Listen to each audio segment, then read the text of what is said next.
Hello viewers, পিএসপির এই video tutorial সিরিজে আপনাদের স্বাগতম জানাচ্ছি। আমি মোহাম্মদ শাওন। আজকে আমি আলোচনা করব পিএসপির ভেরিয়েবল সম্পর্কে।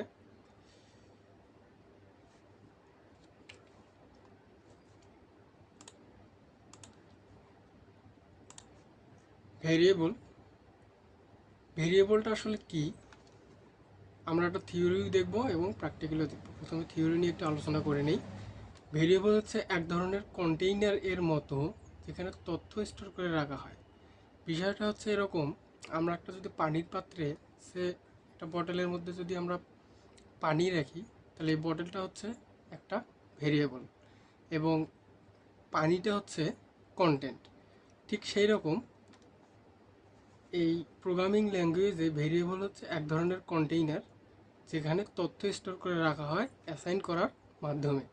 ভেরিয়েবলের নাম লিখে একটা ইকুয়াল চিহ্ন দিয়ে তথ্যের নামটা লিখে দিলেই অ্যাসাইন করা হয়ে যায়। এখানে এক্সাম্পল দেওয়া আছে, এই যে $সাইন এজ, এইটা হচ্ছে একটা ভেরিয়েবল এবং এই ভেরিয়েবলের মধ্যে 32 এই সংখ্যাটি স্টোর করে রাখা আছে। যখনই আমরা $সাইন এজ লিখে একটা ভেরিয়েবল ডিক্লেয়ার করি, তখনই এটা কম্পিউটারের একটা এজ নামের একটা লোকেশন তৈরি করে এবং ওই লোকেশনে যদি ওই ভেরিয়েবলে যদি আমরা কোনো কিছু অ্যাসাইন করি, তাহলে ওই লোকেশনের মধ্যে ওই কন্টেন্টটা, অ্যাসাইন করা কন্টেন্টটা ওখানে থেকে যায়। এইটা হচ্ছে ভেরিয়েবল। ঠিক একইভাবে $নেম একটা ভেরিয়েবল এবং এই ভেরিয়েবলের অ্যাসাইন করা আছে শাওন খান নামের একটা স্ট্রিং। আচ্ছা, ওকে। এবার আমরা প্র্যাকটিক্যালি কীভাবে ভেরিয়েবল তৈরি করতে হয় সেই সম্পর্কে জানবো। ভেরিয়েবল তৈরি করার কিছু নিয়ম আছে, সেই নিয়মগুলো নিয়ে এবার আমরা আলোচনা করব। নিয়মগুলো হচ্ছে, প্রথম হচ্ছে ভেরিয়েবলের নাম। পিএইচপিতে ভেরিয়েবলের নাম দেওয়ার আগে $সাইন দিতে হয়। ভেরিয়েবলের নাম $সাইন দিয়ে শুরু করতে হবে। 2 নম্বর হচ্ছে, ভেরিয়েবলের নামের শুরুতেই $সাইন দেওয়ার পরে আমরা এ থেকে জেড, মানে স্মল লেটারে এ থেকে জেড ব্যবহার করতে পারবো, ক্যাপিটাল লেটারে এ থেকে জেড ব্যবহার করতে পারবো, অথবা আন্ডারস্কোর দিয়ে শুরু করতে পারবো। এগুলো আমরা ব্যবহার করতে পারবো। ভেরিয়েবলের নামে কখনো স্পেস থাকা যাবে না।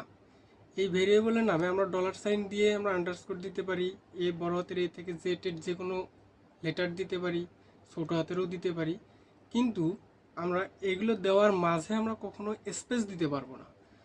ভেরিয়েবলের নামে কখনো স্পেস থাকা যাবে না। ভেরিয়েবলের নাম কখনো নাম্বার দিয়ে শুরু করা যাবে না, নাম্বার শেষে ব্যবহার করা যাবে। সে এক্সাম্পল হিসেবে যদি আমরা এখানে দেখি $নেম, এখানে কিন্তু শুরুতে কোনো নাম্বার নেই। যদি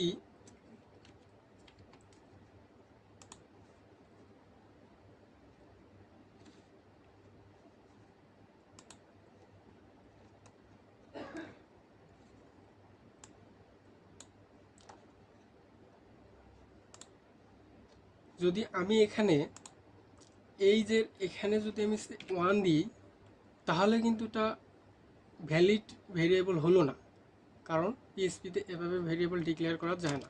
কিন্তু আমি এই নাম্বার, যে কোনো নাম্বার আমি শেষে দিতে পারবো, এটা একটা নিয়ম।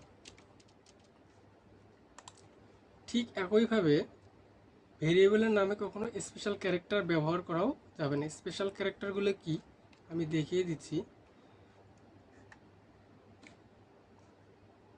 স্পেশাল ক্যারেক্টার হচ্ছে এখানে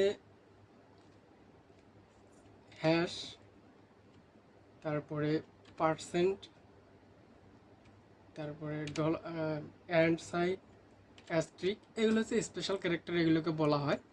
এগুলো আমরা ভেরিয়েবলের নামে কখনো ব্যবহার করতে পারবো না। তাহলে আমরা বুঝলাম কি, ভেরিয়েবলের নাম পিএইচপিতে শুরু হবে $সাইন দিয়ে, ভেরিয়েবলের নাম ক্যাপিটাল লেটারের এ থেকে জেড, স্মল লেটার এ থেকে জেড অথবা আন্ডারস্কোর দিয়ে শুরু করতে হবে। ভেরিয়েবলের নামে কখনো স্পেস থাকা যাবে না। ভেরিয়েবলের নাম কখনো নাম্বার দিয়ে শুরু করা যাবে না, কিন্তু নাম্বার শেষে বা মাঝখানে ব্যবহার করা যাবে। ভেরিয়েবলের নামে কখনো স্পেশাল ক্যারেক্টার ব্যবহার করা যাবে না। প্রিয় শিক্ষার্থীবৃন্দ, এবার আমরা এই বিষয়গুলো প্র্যাকটিক্যালি দেখব। প্র্যাকটিক্যালি দেখার জন্য আমরা প্রথমে জ্যাম্পটা ওপেন করে নিই। জ্যাম্প কন্ট্রোল প্যানেলে গিয়ে আমরা ডাটাবেস এবং অ্যাপাচি সার্ভারটা রান করে নেব। রান করে নেওয়ার পর এখান থেকে এসটি ডক্সে চলে যাব। এসটি ডক্সের ভিতরে এখানে পিএসপিতে যাবে। এখানে কোনো আমাদের ফাইল ক্রিয়েট করা নাই, আমরা একটা ফাইল ক্রিয়েট করে নেব। এখানে ফাইল ক্রিয়েট করে সে ভেরিয়েবল ডট পিএসপি দিলাম। এটা এখন আমি ভিজুয়াল স্টুডিও কোডে ওপেন করব। এবার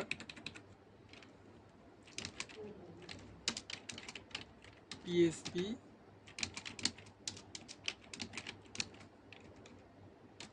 প্রোগটা আমি লিখে নিলাম। লিখে নেওয়ার পর আমরা এখানে কি করব, এবার আমরা ভেরিয়েবল ডিক্লেয়ার করব। আচ্ছা, তো প্রথমে আমরা কি বলেছিলাম যে পিএসপিতে ভেরিয়েবল তৈরি করতে গেলে প্রথমে আমাদের একটা $সাইন দিতে হবে, তারপরে ভেরিয়েবলের নাম দিতে হবে। তো ভেরিয়েবলের নামগুলোর যে কটা নিয়ম আমি বলেছিলাম আমরা দেখলাম, সেগুলোর মধ্যে হচ্ছে প্রথমে আমরা আন্ডারস্কোর এ থেকে জেড ক্যাপিটাল লেটার অথবা স্মল লেটারের ব্যবহার করতে পারবো। শুরুতে নাম্বার ব্যবহার করতে পারবো না, কোনো স্পেশাল ক্যারেক্টার ব্যবহার করতে পারবো না, কোনো স্পেস রাখতে পারবো না। তো আমরা ভ্যালিড ভেরিয়েবল আমরা তৈরি করব। তাহলে সে আমি এখানে নেম একটা ভেরিয়েবল, তারপরে $সাইন, এই নেমও একটা ভেরিয়েবল,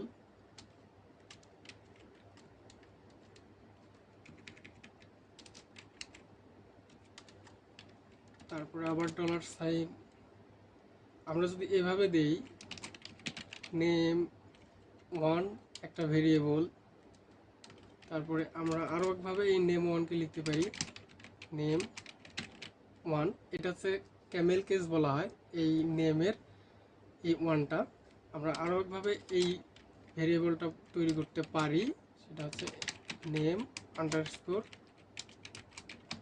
1। এক্ষেত্রে আমরা এই ওটা ছোটো হাতেরও ব্যবহার করতে পারি। আমরা এভাবে ভেরিয়েবল তৈরি করতে পারি। এই ভেরিয়েবলগুলো প্রত্যেকটাই ভ্যালিড। কিন্তু আমরা যদি এখানে শুরুতেই 1 দেই তাহলে এটা ভ্যালিড ভেরিয়েবল হয়নি, এই কারণে এটা কালারটা চেঞ্জ হয়ে গেছে। আমরা যদি এখানে একটা স্পেস দিই তাহলে এটা ভ্যালিড ভেরিয়েবল হয়নি, এই জন্য এটা কালারটা চেঞ্জ হয়ে গেছে। তারপরে আমরা যদি এখানে একটা স্পেশাল ক্যারেক্টার ব্যবহার করি তাহলে এটা ভ্যালিড ভেরিয়েবল হয়নি, এই জন্য কালারটা চেঞ্জ হয়ে গেছে।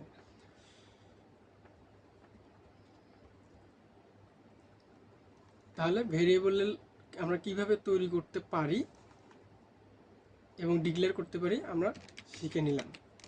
এখন আমরা ভেরিয়েবলে কিভাবে কন্টেন্ট অ্যাসাইন করব, রাখবো।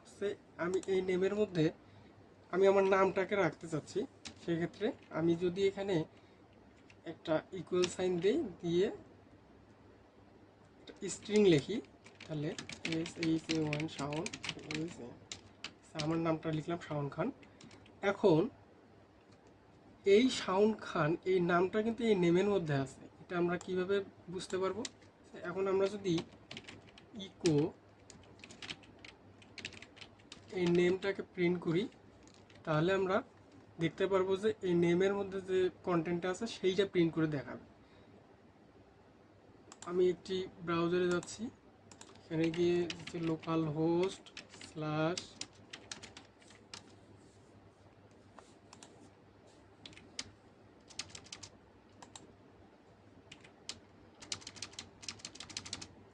PHP slash variable.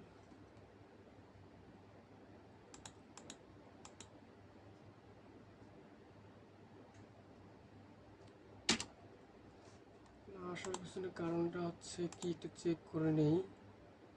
htdocs php variable variable.php।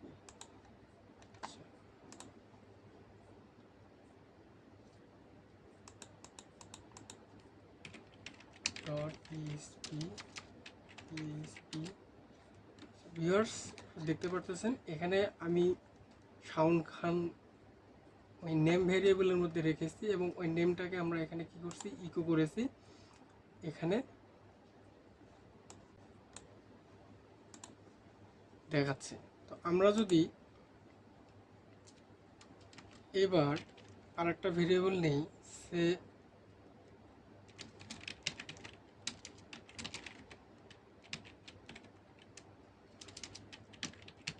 Number 1, এখানে আমি 1টাকে রাখবো।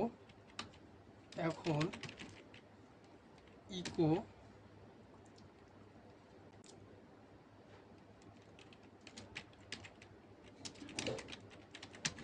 নাম্বার 1টাকে প্রিন্ট করব, তার আগে এখানে একটি ব্রেক দিয়ে নিতে হবে।